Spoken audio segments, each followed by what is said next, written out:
I think a lot of Democrats are hurt tonight. I think there's a lot of hurt out there.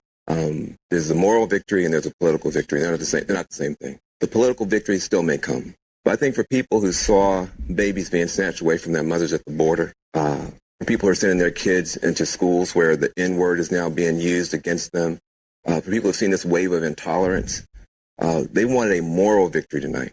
We wanted to see a repudiation of this direction for the country, and the fact that it's this close, I think, it hurts. It just hurts.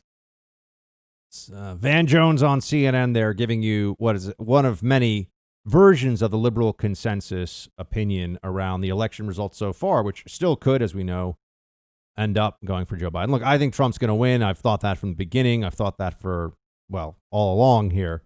But now we're in the period of the gamesmanship. Now we're looking to see what ways they're going to try to stack the deck in their favor and how that's all going to play out in the courts. This is going to get, as I've said, very messy.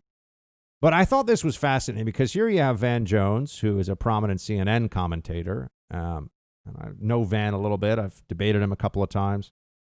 And here he is making very clear that journos always assume the public is wrong when the public doesn't do what they think they should. It's never time to stop and rethink some of the assumptions. Right. I mean, here he is. He's bringing up, racial slurs being used in school. What does that have to do with Donald Trump? Oh, Donald Trump's a racist. Why is Donald Trump a racist? Oh, because he said there are good people on both sides in Charlottesville, which is a lie. So we're gonna take this thread to its ultimate conclusion. What you find out is that liberals are just wrong about the president again, which I know is not new at all. That's the most obvious thing anybody could possibly say. But what they've been promising, what they've been going forward with all this time, is effectively this president stole the election in 2016, didn't really win it, and the moment the American people have a chance to throw him out, they're going to leap at it. No matter what, that's not the case. I mean, he won Ohio, clearly. He won Florida, clearly. If Joe Biden ends up winning this election, however that ends up happening, it's going to be by what? I'm not telling you what the exact math is, but 15, 20 electoral college votes, maybe something like that. A couple of states. It's going to come down to a couple of states. That's it. You think that's an enormous blowback against Trumpism? Would be one of the narrowest elections in living memory. I know we had 2000, obviously, but this would be a very, very tight election. And a lot of people who are supposed to be the ones we look to. Now, I'm not talking about the Trump supporters like most of you and me. I'm talking about those in states where we're led to believe they're swing voters. They make up their minds in real time. They came out for Trump. They came out for Trump in Florida. They came out for Trump in Ohio. The Pennsylvania numbers are looking pretty good, too. But, where is this revulsion against this president that the media was so certain was going to happen? Well, it's not there. But then the problem is not that the media should rethink the way that it covers this president and that it is engaged in politics under the guise of journalism. No, we're disappointing the media, you see. It's our fault for disappointing them. That's what we end up having to hear. And it's just frankly absurd. It's absolutely nuts. I mean, here's the president talking about what's happened so far. I mean, I'm going to focus on some of the positive here too. I mean, it was a good night for Trump. We'll see if it's good enough. Play 16. I mean, literally, we were just all set to get outside and just celebrate something that was so beautiful, so good, such a vote, such a success. The citizens of this country have come out in record numbers. This is a record. There's never been anything like it to support our incredible movement. We won states that we weren't expected to win. Florida, we didn't win it. We won it by a lot. It's true. These are places that we're told to look at as the bellwethers for American politics, right? These are the places that determine whether or not a current administration is doing well. You look at Florida, you look at Ohio, those all along have been viewed as important indicators of how all this is actually happening. But now with Biden, it seems, ahead in the most recent count that I can see in Michigan and Wisconsin, we could end up with an enormous case of political whiplash here. And I've been saying this was possible all along. I'm not pretending like I saw something others didn't, but I was prepared for this eventuality as a realistic possibility. And here we are. Now let's talk about some other positives, though. Pelosi lost seats in the House. Now, she still is going to be Speaker of the House, which is appalling. She still has a Democrat majority, which is upsetting, but it is closer than it was beforehand. So there was no big blue wave again, as we had in 2018 in the House of Representatives. And the squad, this is on the too bad side of things, the squad of Rashida Tlaib, AOC, Ilhan Omar, and Ayanna Pressley, the so-called squad, they all won their reelection battles. So no surprise, being far left in a far left district in this country is a very safe place to be politically. And even if you're out of step with the rest of the country on policy issues, you're going to be fine. And Pelosi's going to have her hands full, that's for sure, dealing with these younger upstart members of Congress. And there's going to be a whole bunch of them now. You're going to see more and more who want to get rid of the ancien regime, right? They want to get rid of the old power structure. But Pelosi is one of these people, she's never going to give it up. I mean, Nancy Pelosi wants to be Speaker of the House until she's 120. So I don't think that she's ever going to decide that enough is enough. I told you we weren't really going to win the House, or we weren't going to win the House, and we didn't. But it was better for Republicans than it could have otherwise been. And given the year the country has had, I think that's important. That's important. Now, on the Senate side, I haven't talked much about this. Looks like we're going to have a Senate majority. Now, this is not just a silver lining. This is something that should help you continue to sleep well at night in America, because a Mitch McConnell majority in the United States Senate means that it's going to be very difficult for Democrats to get through any legislation of any kind. I mean, they're not going to be able to effectively. And that will be a massive bulwark against the overreach, particularly the far left overreach that we're expecting to work through Biden, as he'll be a kind of puppet for the Democrat Party. But if the Senate stays in Republican hands, you don't have to worry about them eliminating the filibuster. You don't have to worry about adding D.C. and Puerto Rico as states or getting through a massive amnesty bill, assuming Mitch holds the line. Should be a great title for a TV show, by the way. We'll be in pretty good shape there. We're not going to get judges. We're not going to get judges through the way we have been without a president to appoint them. But at least that's something. Because unified Democrat governance across the board, if they had the White House, the House of Representatives, the Senate, that would be a disaster. That would be a disaster where I think they would have a shot if they were willing to take it, and I think they would, to effectively nullify the Republican Party in national elections. They go with removing the filibuster and then adding those two states. They don't even have to really do that. If they just go with an amnesty, it's all over, folks. I mean, you're going to have states that were hard-fought contests last night. They're going to flip to the Democrat camp, and they're going to stay that way for a generation. So with Mitch McConnell's majority in the Senate intact, at least that doesn't happen. And with Joe Biden, if he ends up winning this thing, and look, guys, I'm doing this in real time. Also, basically, haven't really slept in 24 hours, so I'm going with everything I can in terms of the latest data. But it looks like this could very much, here we are at this stage, and it feels like it could go either way. It feels like it could be 50-50 for Trump or Biden. And that's discouraging because on election night, it certainly felt like it was going to be a Trump win.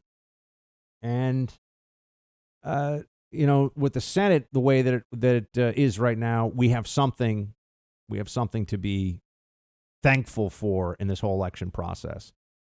Now let's talk about some of the specific races. I mean, some of the areas where I was pleased to see things or not so pleased to see things. But remember, that Senate majority is so important. Let's dive into that together.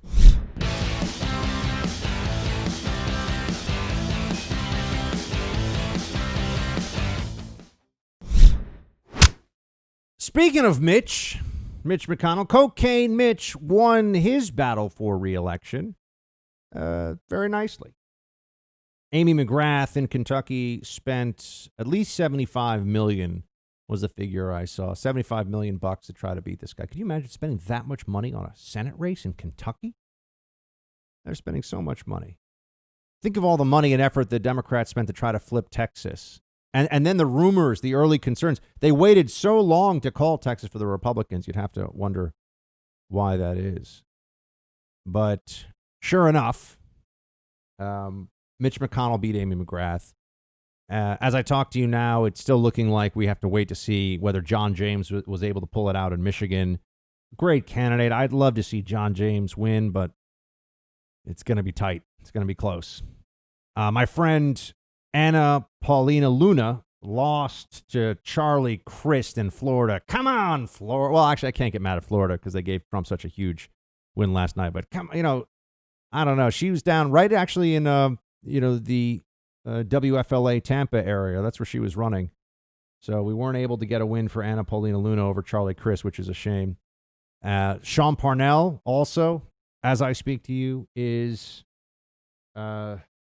looking good, but it's not determined. He's out in Western Pennsylvania, Congressional District 17, and he's running against Connor Lamb. That was one that got all this national attention. The president was talking about it.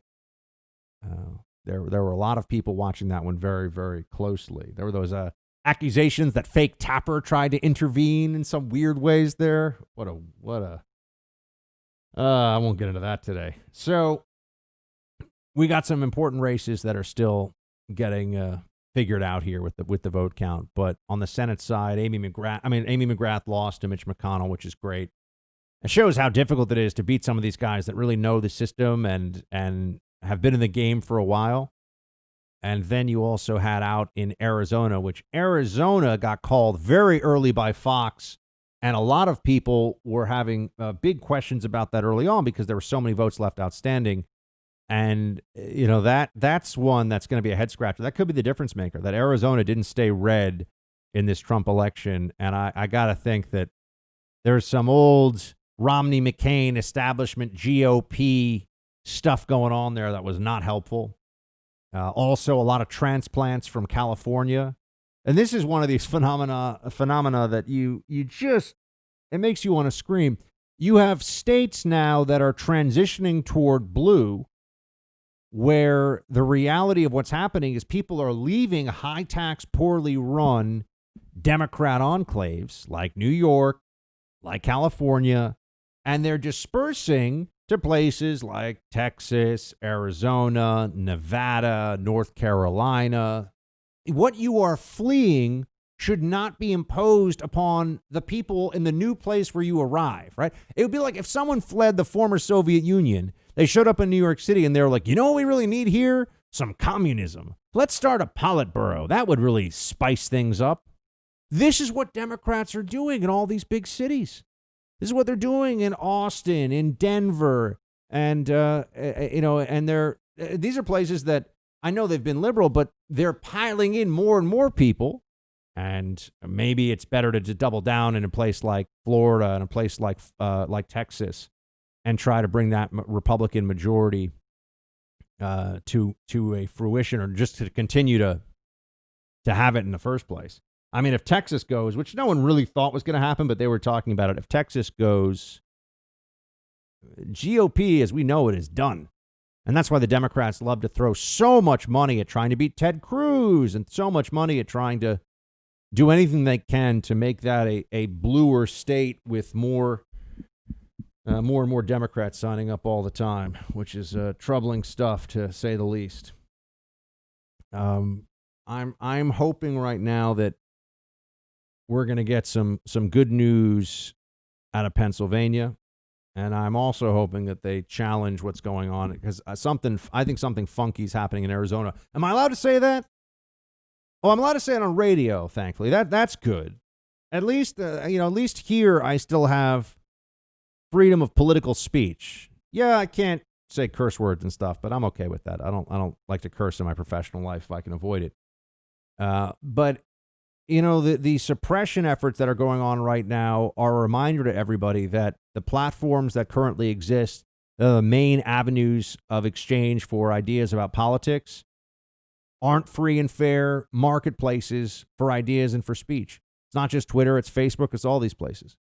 And you have to spend so much time, if you're going to use them, trying to navigate around what's really happening and see if you can play within their system, within their rules. And eventually you just get so tired of it, you get so fed up because it comes out in the open. You see what they're really doing. And that's what's happening here. That's what we see underway right now. They are effectively working for the DNC. And at a time when public perception about the process is so important and the free exchange of ideas is so essential, they're undermining our ability in real time to even talk about this. They're undermining the chance that we have as a nation to speak to our fellow Americans about what's working, what's not at this phase of an election that does have dramatic consequences for a lot of people. And an election that, if it doesn't feel like it's being conducted on the up and up, that alone is going to have massive implications for the future. So, look, I want this thing to be done right and done by the book. I just don't think it is being done right and done by the book. And I certainly do not trust Democrats.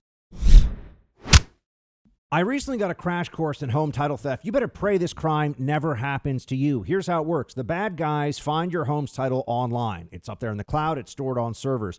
Then they use a quitclaim deed to kick you off, put themselves on your home's title, and then they take out loans against the value in your home, the equity you've built up. You often won't find out about this until you get payment demands in the mail or perhaps a foreclosure notice.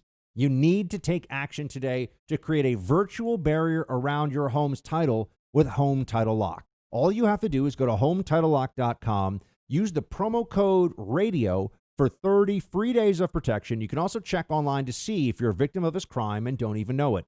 That's HomeTitleLock.com, promo code RADIO for 30 free days of protection. The usual identity theft services do not protect you, so take action today with HomeTitleLock.com. Use that promo code RADIO, 30 free days of protection for your most valuable asset.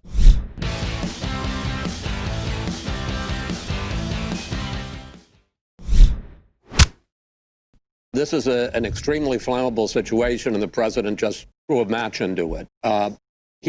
He hasn't won these states. Nobody is saying he's won the states. The states haven't said that he's won. This goes right back to what Joe Biden said, which is the president doesn't get to say that he's won states. The American people get to say it, and the state officials get to declare it. And I guess, and I don't know whether he literally means it, but he said, we will be going to the Supreme Court because we want all the voting to stop. Well, voting to stop, yes, but vote counting? You've noticed, first of all, Chris Wallace, I don't understand what anybody thinks is worthwhile about this guy. I really don't. I know, he's at Fox, so we're all supposed to just be quiet about it, but no, sorry. He's going after Trump for this. You're hearing a lot of that today. Trump is declaring himself the victor. He shouldn't do that, and he shouldn't do this. He should. Biden's lawyer, Bob Bauer, has just come out today to say we're winning the election, we've won the election, and we're going to defend that election. So, you ask yourself, you say, okay, so here's someone on behalf of Joe Biden saying that Joe Biden's won the election. And, this is what both teams are declaring victory, basically. That's what they're doing at this point, and then one team will concede. But all the outrage over this is just showing you, one, how polarized everybody is over this and how much they don't really care about what anybody thinks of their complete lack of journalistic integrity. Here, speaking of which, we got Jim Acosta. If we're going to talk about lack of journalism credibility, Jim Acosta is one of the top names that comes to mind. Play 3. We all were hoping that the president would not go there and lie and falsely and prematurely declare victory. Yeah. So again, as always, it's not a surprise, but it is shocking. Absolutely. And Jake, I think our founding fathers are probably rolling in their graves right now. They did not envision a president of the United States delegitimizing an American election, and that is what the president just did a few moments ago. It's historic, and it's historically awful. I think one of the things that we're going to have to wait and see over the next several days is, and they've been previewing this over at the White House and inside the Trump campaign, they're going to be deploying, if they have not already deployed, an army of lawyers to all of these states where they want to contest the results of the election to try to cast aside votes that are still being counted. They want to question the legitimacy of these timelines for counting ballots in states where ballots are coming in after Election Day. Why are lawyers bad all of a sudden? You'll notice Democrats were bragging for months about the lawyers that they're going to have in place, and they've got a ground. When Democrats talk to other Democrats, it's we're going to put on the brass knuckles and start, breaking glass bottles in half, and we're ready to do whatever we got to do to win this thing. But then when they go on TV and they're speaking to a national audience, it's, oh my gosh, Trump is deploying all these lawyers to look at this. This is also part of a larger conversation here. Democrats still pretend that there's no such thing as election fraud. We know that's not true. People go to prison for election fraud. We know election fraud does happen. If there was ever a time in living memory when you think that there might be people out there who would be willing to engage in election fraud, wouldn't it be now? I mean, isn't that fair to at least assess at this point? Wouldn't there be plenty of reason you could come up with if you were somebody that thinks that Trump is creating fascism in America, that Trump is the most awful, political leader in history, and all this other stuff that they say? What would you be unwilling to do to stop this president? People leak classified information to the press, not only breaking their oaths, but also theoretically exposing themselves to federal criminal penalties for this. I mean, it is a felony. And they do that to undermine the president. You don't think there are people out there and those are senior government officials that have, sworn an oath to defend and uphold the Constitution and are bound by sacred obligation not to spill the United States' national security secrets. They'll do that. They'll break that oath if it hurts Trump. But oh my gosh, filling out a bunch of empty ballots that have been harvested and then putting them in. Who's going to, what, do you think they're going to fingerprint millions and millions of ballots? Or why is this so unthinkable? Right? I'm not saying there has been fraud yet. I don't know. I'm saying it's not hard, and there's a very good chance that there will be some, and we need to be on guard for it. It's Democrats. Oh, no, that's crazy. You're undermining the process. Even Twitter shutting me down, not allowing me to say, keep an eye out for this. I mentioned that there was this 100,000 vote increase for Biden all of a sudden in Michigan, and with no vote increase at all shown in the tally. And it turns out now they're saying it was a computational error. Well, okay, but the people that were saying, hold on a second, that's a problem, they were right. If you want to accept that this is really the answer, which maybe it was, fine, maybe they did make a computational error, but they're making errors already. They're admitting to errors, and the people who are saying, let's make sure that there aren't more errors or that we catch as many as possible and prevent them from being the determining factor in this election, they're the bad guys. We're the bad people. And all these journalists out there virtue signaling about how, every vote needs to be counted. Here's Major Garrett, CBS 15. There is nothing pro-Biden or pro-Trump, anti-Biden or anti-Trump by saying all the votes that have been legally cast should be counted. Saying that they haven't been counted doesn't mean we're holding back something that we know. We actually don't know. Some of them are from Republican areas, some of them are from Democratic areas. When all of this pans out, the president could win, right? That's why they're toss-ups. Exactly. And when it all pans out, former Vice President Biden could win. There is nothing about this process and saying, you know what, all the votes should be counted that have been cast that is trying to put the thumb on any scale. It's just saying two things. We don't know, and all the ballots legally cast must be counted. No one disagrees on all the ballots legally cast by the deadline, which is part of their legality, should be counted. The problem is that there are some states where Democrats wanted to kind of extend the playing field, move the goalposts. Pennsylvania is the biggest one. And that could be a real problem, because showing up the day after the election with a whole bunch of ballots that were signed that morning or that were, cast that morning, so to speak, is illegal. Why have an election day at all, right? Why not just have election year and see what we can all come up with? There's a reason that these rules are in place, and we should not dismiss out of hand anybody that feels like it's necessary to try to show some respect for them. But, you can believe that, or you can believe the Joy Behar analysis of it. Let's lighten things up for a second. Let's take a little moment here to think. Joy Behar, here she is. Oh, my God. Trump, he's going to jail. He's going to jail. Play 11. People have to remember that Trump is hanging on to power, and primarily, I think, it's to avoid going to prison. People don't remember Watergate. John Ehrlichman, Haldeman, they both went to prison. John Mitchell went to prison. The only reason that Nixon didn't go is because he was pardoned by Gerald Ford. They will go to jail. He will go to jail. They will go to jail. He's going to jail. No, he's not. For what? I always want to ask the Behars, what's he going to go to jail for? The Russian collusion that didn't exist? And collusion isn't even a crime in the context of an election, the way that they've framed the whole thing. What exactly is going on? Why is he going to go to jail? But this is the mentality. It's not enough to defeat Trump. They have to humiliate him, ruin him, punish him, take away his freedom, go after his children. And then they turn around and say, why are we so polarized? Someone tell me why we're such a polarized country. I don't understand. It's all Donald Trump's fault. We should lock him up. They don't see that there's kind of a circular logic here. We have to lock Donald Trump up for no reason. Why are we so polarized? Oh, I've got an idea. It's Trump's fault. We need to lock him up. That's kind of how it goes. That's really a window into the liberal mind of the moment. It doesn't make sense to a rational person, but who says they're rational? Who says it makes sense?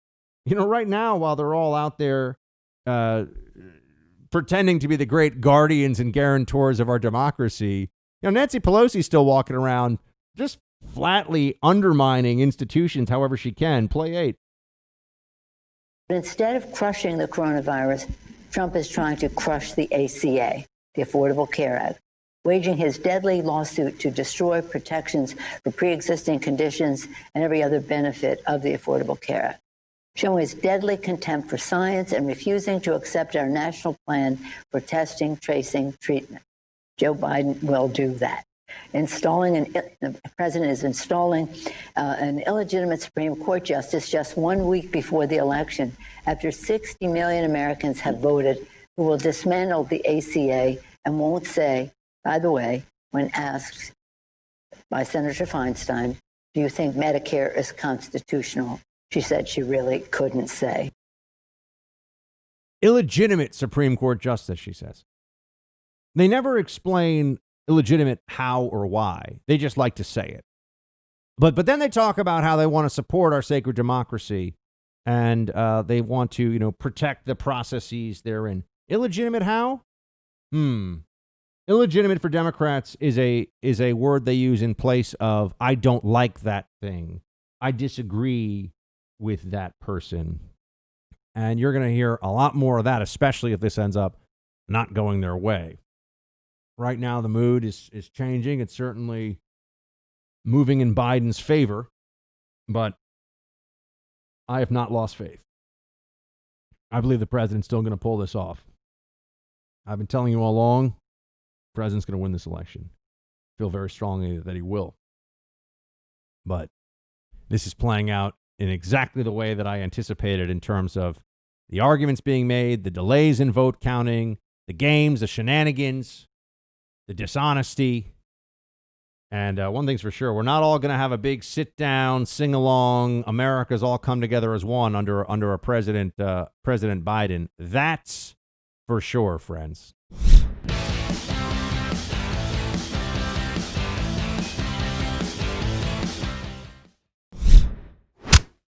there are 100 million folks who've already voted absentee or by mail, and there's a dozen states where the counting begins today. It doesn't end today. Pennsylvania is likely to be one of those key swing states that may well decide this election. But like Pennsylvania, North Carolina, Wisconsin, Georgia, they begin counting ballots today. So all those folks who are out there standing in line, those 100 million folks who've already voted, they deserve to have their ballots counted. States and counties decide our elections, not candidates. And I know, and Joe knows, that if every ballot is counted and counted fairly, Joe Biden and Kamala Harris will win tonight. So just so we all understand, the Democrat answer, this is on the Biden-Harris website right now, too, that we're all supposed to be outraged that Trump says that he's won, but Biden and Harris can go out there on their website and with all their surrogates saying, if every vote is counted, we won. So because they create this conditional, which is assuming that the other side must be cheating or committing fraud. So basically, if Trump said, unless they cheat, I won, that's okay. Because that's what the Democrats are saying. They're saying, unless Trump cheats, we won. Oh, but it's a threat to our sacred democracy and all this other stuff. It's just nonsense. But as we know, media, don't forget this, they simply cannot abide the thought. There is no part of them that feels even remotely capable of shouldering the psychological burden of 4 more years of a Trump presidency. This is just beyond their ability to comprehend. I mean, they have done anything and everything they can do. I mean, I was going to say they would do. They have done. They're going all out. They're doing everything in their power to prevent this from going Trump's way. And we will not forget that. I'm not going to let this slide. It's not like, let's say Biden ends up pulling this thing out at the last second. Oh, maybe maybe CNN deserves respect again as a journalistic enterprise. Maybe the New York Times is really the newspaper of record and not a propaganda rag for the Democrat left and the coastal elites. Yeah, no, that's not going to happen.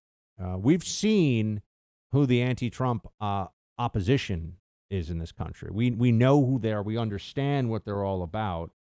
And we also understand that they've thrown everything they have at this president, including a special counsel investigation, including an impeachment, a farcical impeachment process that most people barely even remember now. You know, it's a pretty major deal to impeach a president. And what was it over? A phone call about Ukraine with Hunter Biden? Oh, yeah, Hunter Biden is corrupt. Oh, yeah, the Biden campaign is pretending that the laptop was never a real thing when we all know that it was. But, you know, no matter what, friends, I mean, maybe take some solace in this. This is who the Democrats put forward as their candidate. This is who we're supposed to celebrate as the new president of the United States if they get their way. Play one. In addition to my granddaughters, this is my son, Beau Biden, who a lot of you helped elect to the Senate in Delaware. This is my granddaughter, Natalie. This is Natalie. This is Beau's daughter, and we're out campaigning together. And then Hunter's number 2, who goes to school here in Philly. This is my granddaughter, Finnegan Biden. That seems pretty noteworthy, doesn't it? He introduces a granddaughter as actually his son, who tragically passed away a few years back. But we're not supposed to talk about cognitive decline. You're led to believe by this media. You're led to believe by this media that Joe Biden is going to be an excellent president. And I'm here to tell you, they don't even believe that. They just don't think that's true. But we're willing to do whatever it takes to say whatever they have to defeat Donald Trump, including pretending that Joe Biden is not a laughable buffoon. And it may end up, look, I'm not losing the faith. For any of you that are thinking, I'm not wavering. But I'm trying to operate in reality here. These Democrats, they're going to fight so dirty at this stage.